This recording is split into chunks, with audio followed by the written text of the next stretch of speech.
എല്ലാവർക്കും നമസ്കാരം. വിസിറ്റർ എന്ന സിനിമയിലൊരു ഭാഗമാകാൻ സാധിച്ചതിൽ വളരെ സന്തോഷം. രാഹുലും നീതുവും ചേർന്നാണ് സിനിമയുടെ കഥ പറയാൻ വേണ്ടി വരുന്നത്. എന്നെ ഏറ്റവും കൂടുതൽ ആകർഷിച്ചത് ഒരു ഹൊറർ സിനിമ.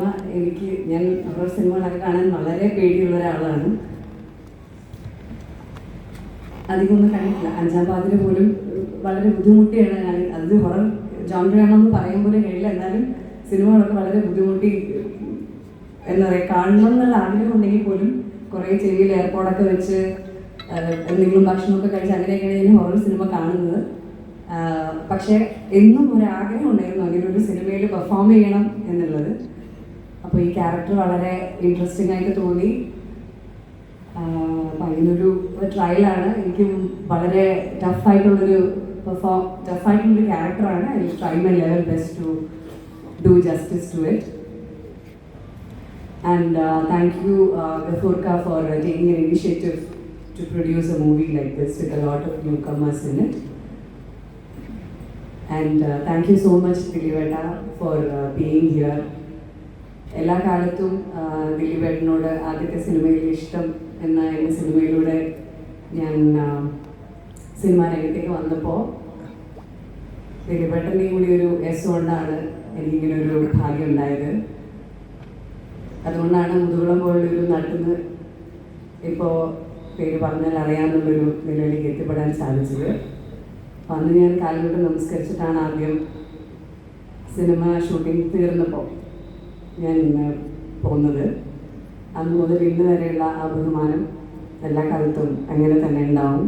ആ സ്നേഹവും ബഹുമാനവും എന്നും തിരിച്ച് തന്നിട്ടുള്ള ഒരു കോ ആക്ടറാണ് ദിലീപേട്ടൻ. And thank you so much for coming here and doing this favour to us.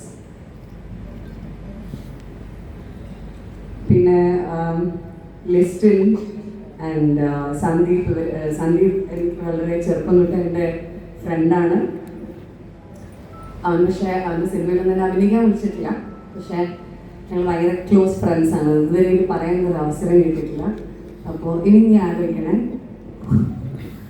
And ലിസ്റ്റിൽ ഞാൻ തിരിച്ചു വന്ന ഒരുത്തി എന്ന സിനിമയിൽ അതിൻ്റെ ഡിസ്ട്രിബ്യൂഷൻ്റെ ആവശ്യത്തിനാണ് ആദ്യമായിട്ട് ഞാൻ ലിസ്റ്റിനെ കോണ്ടാക്ട് ചെയ്യുന്നത്. അന്ന് വളരെ സ്നേഹത്തോടു കൂടി ആ ദൗത്യം ഏറ്റെടുക്കുകയും എന്നെ വളരെയധികം ഹെൽപ്പ് ചെയ്യുകയും ചെയ്തൊരു വ്യക്തിയാണ്.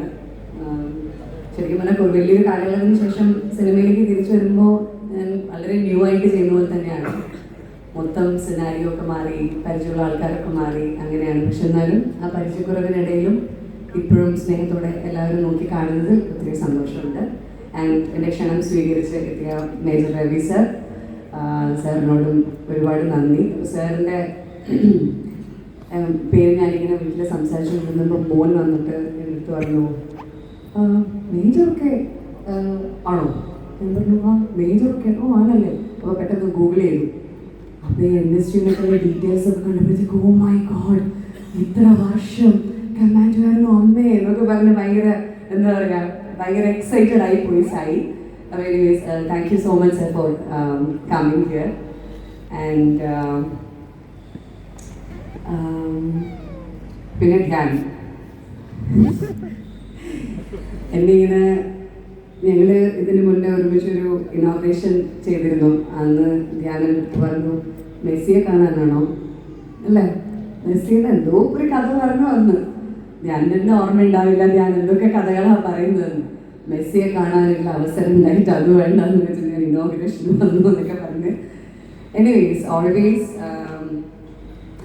ഞാൻ എപ്പോഴും പറയാറുള്ള കാര്യം, ഞാൻ ഒരുപാട് ഇങ്ങനെ ഇൻ്റർവ്യൂസ് ഒന്നും വാച്ച് ചെയ്യുന്ന ഒരാളല്ല.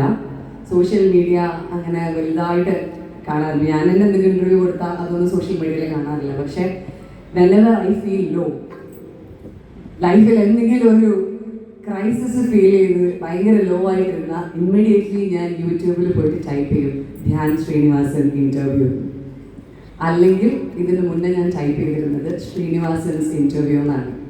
കാരണം ശ്രീനിവാസൻ സാറിൻ്റെ നർമ്മം എനിക്ക് ഭയങ്കര ഇൻട്രസ്റ്റിംഗ് ആയിട്ട് തോന്നിയിട്ടുണ്ട്. ഇവൻ സംസാരിക്കാൻ ക്ലാരിറ്റി കുറഞ്ഞിരുന്ന സമയത്ത് പോലും അദ്ദേഹം സംസാരിക്കുന്ന കൗണ്ടേഴ്സിൻ്റെ അത്രയൊന്നും ചിലപ്പോൾ ധ്യാനിന് പറയാൻ അത്രയ്ക്കും ഇത് പറയാൻ കഴിയാറില്ല. പക്ഷേ ധ്യാനിൻ്റെ വലിയൊരു എന്താ പറയുക, എന്നെ മാത്രമല്ല ഒരുപാട് മലയാളികൾക്ക് വലിയൊരു സ്ട്രെസ് ബസ്റ്ററാണ് ധ്യാൻ.